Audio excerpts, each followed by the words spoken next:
कहा अगर अपने यहाँ संतान नहीं है तो तुम एक काम करो, तुम भगवान शिव की आराधना करो। और मरुदत्ती जी ने मिट्टी का शिवलिंग बनाकर भगवान शंकर की आराधना करी। बार बार पार्थिव शिवलिंग का निर्माण करती है और बार बार उसका विसर्जन करती है। पार्थिव शिवलिंग का निर्माण का एक नियम है कि तुम पार्थिव शिवलिंग का निर्माण कर रहे हो तो ब्राह्मण सफेद मिट्टी का शिवलिंग बनाए, वैश्य पीली मिट्टी का शिवलिंग बनाए, क्षत्रिय लाल मिट्टी का शिवलिंग बनाए और शूद्र काली मिट्टी का शिवलिंग बनाए। और पार्थिव शिवलिंग का निर्माण करने वाले भक्तों से मेरा केवल इतना सा निवेदन है कि आप शिवलिंग का निर्माण जरूर करो, आप शंकर का शिवलिंग जरूर बनाओ, पर निवेदन है सुबेरे आपने अगर अभिषेक करा है, दोपहर में अभिषेक यदि करा है, शाम को अभिषेक करा है, तो अभिषेक करने के बाद उसका विसर्जन होना जरूरी है। सूरज ढलने से पहले आप शंकर के शिवलिंग का अभिषेक कर कर पार्थिव शिवलिंग की पूजन कर कर उसका विसर्जन करिए। महाराज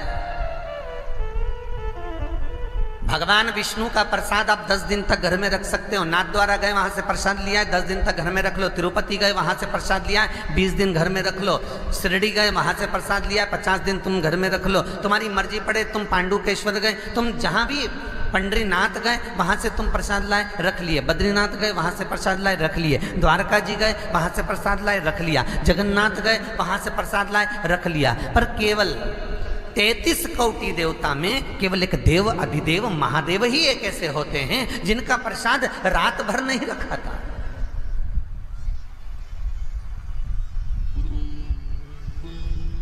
जो 16 सोमवार का व्रत करती हैं माताएं, जितने लोग टीवी के सामने बैठे हैं, फेसबुक यूट्यूब के सामने बैठे हैं, आप में से किसी ने भी अगर 16 सोमवार का व्रत करा होगा तो उनको मालूम होगा कि 16 सोमवार की किताब में भी लिखा हुआ है, केवल शिव महापुराण में नहीं, लिंग पुराण के अंदर भी लिखा हुआ है, नर्मदा पुराण के अंदर भी लिखा हुआ है कि शंकर भगवान का प्रसाद, शिव का प्रसाद। इसलिए हम अभी तो ये ऑनलाइन कथा चल रही है, आप सब टीवी पर कथा सुन रहे हो, पर जब जब कथा कहीं पंडाल में होती थी, जब जब कथा कहीं पंडाल में होती थी तो व्यास पीठ पर शिव महापुराण के ऊपर जो बेलपत्र चढ़ती थी वो बेलपत्र आपको खाने के लिए दी जाती थी। घुटना दर्द, कमर दर्द, पीठ दर्द की दी जाती थी।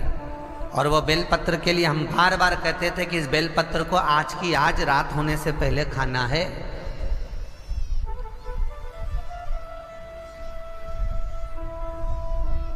अब वो खाने की बेलपत्र तो आपको नहीं दे सकते क्योंकि वो प्रसाद की हो गई, पर जो बेलपत्र कुबेर के भाव से आखिरी दिन की होती है वो तो मुख्य यजमान को, जो यजमान परिवार होता है, जैसे जिंदल परिवार है, राव परिवार है, जिन्होंने कथा कराई उन तक तो पहुंचाते ही हैं। और जिनकी 108 पोथियां बैठ रही उनके यहाँ तो हम भेजेंगे ही, क्योंकि उनकी पोथी बैठ रही विराम, वो भी शिव महापुराण। अगर 108 भागवत होती तो भले हम प्रसाद ना बैठते, पर शिव महापुराण का नियम है आखिरी की बेलपत्र लक्ष्मी की हो, खजाने की हो, तो वो तो भेजना। तो यदि शिव महापुराण की कथा कहती है, शिव महापुराण का चरित्र वर्णन करता है, शिव महापुराण की कथा कहती है यदि आप भगवान विष्णु के मंदिर गए हो, सत्यनारायण भगवान के मंदिर गए हो, राम मंदिर गए हो, कृष्ण मंदिर गए हो, दत्त मंदिर गए हो, किसी भी देवता के मंदिर में जाते हो, वहां का प्रसाद आप 15 दिन 20 दिन तक रख सकते हो, पर शंकर का प्रसाद रात भर नहीं रखाता। क्यों? क्योंकि शंकर का प्रसाद एक दोपहर संध्या तक आपका है। रात्रि को 9:15 तक शंकर का प्रसाद आपका है साहब। शंकर भगवान ने जब 12 की रचना करी थी, घड़ी की रचना भगवान शंकर ने करी, तिथि और समय की रचना भगवान शंकर ने करी।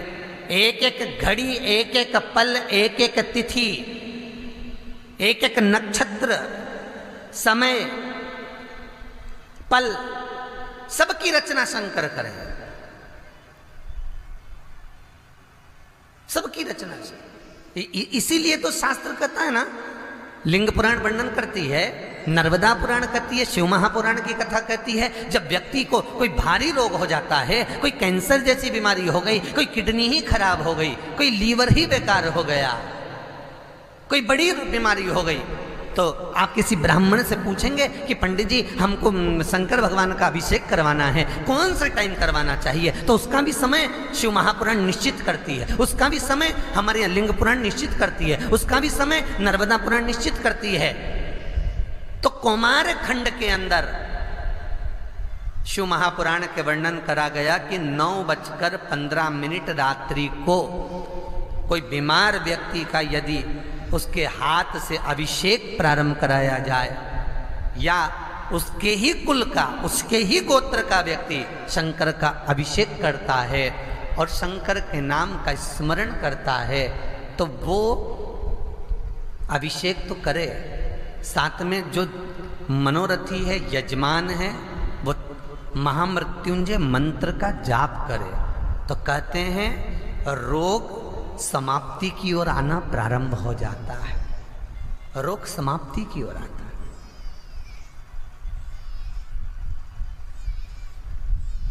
रोग समाप्ति की ओर पहुंचना प्रारंभ हो जाता है। उस क्रम को देखिए,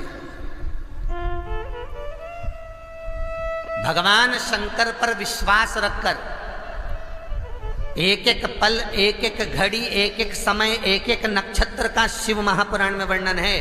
यहां तक शास्त्र कहता है कि पीपल के वृक्ष की जब भगवान शिव रचना करे, पीपल के वृक्ष की जब रचना करी गई, तो उस पीपल के वृक्ष में भी कौन सा समय किसका है, ये शिव महापुराण वर्णन करती है। सुबह 4 बजे से लेकर 7:30 बजे तक पीपल के वृक्ष में ब्रह्मा जी का वासा होता है।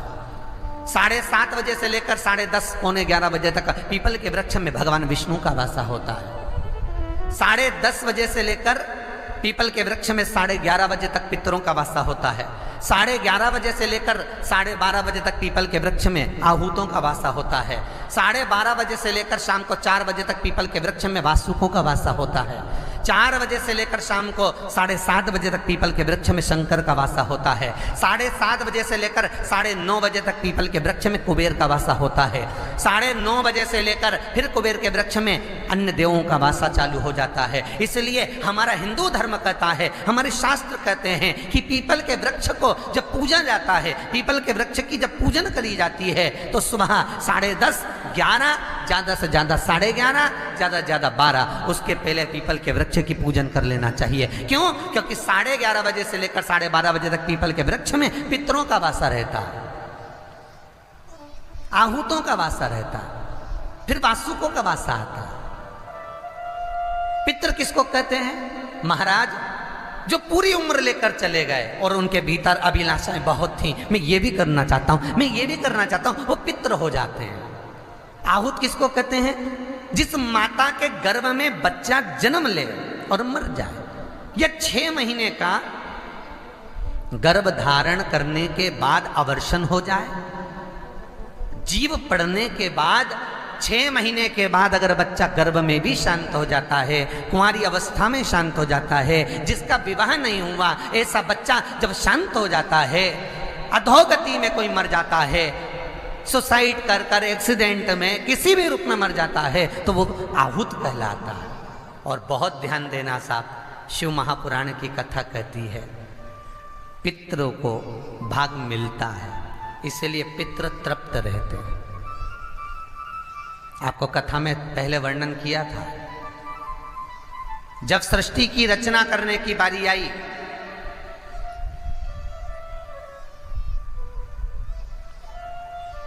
सृष्टि की रचना की जब बारी आई, तब ब्रह्मा जी ने पुरुष और स्त्री, भगवान शंकर ने अर्धनारेश्वर स्वरूप का जब दर्शन दिया, तो ब्रह्मा से कहा ऐसा सृष्टि बनाओ।